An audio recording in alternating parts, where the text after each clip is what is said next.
recent US Court of Appeal judgment with respect to insider trading is being interpreted by some as a slackening of the insider trading rules, possibly requiring a change in the law. In fact, there is nothing new in this judgment. All it is doing is requiring the prosecution to prove its case beyond suggesting that because the traders in question were professionals, that they should have known that such information was likely confidential. In the case in question, two parties, Newman and Shearson, appealed against their district court convictions for insider trading.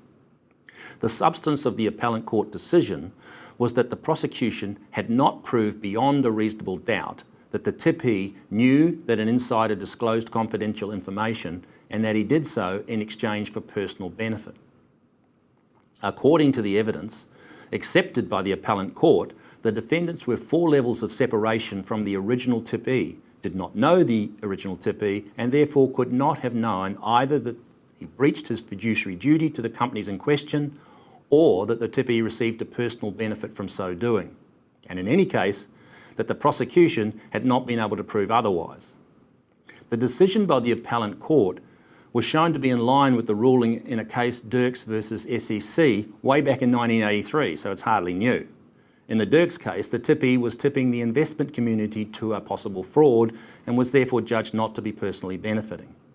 The only thing that appears to be new, that the case is stopping, is the ability of the prosecution to convict by innuendo rather than evidence, and stopping that is clearly in the interest of justice. Academics since as far back as Henry Manny in 1985 have proffered opinions that insider trading should be permitted because it keeps the market efficient by getting information into price as quickly as possible.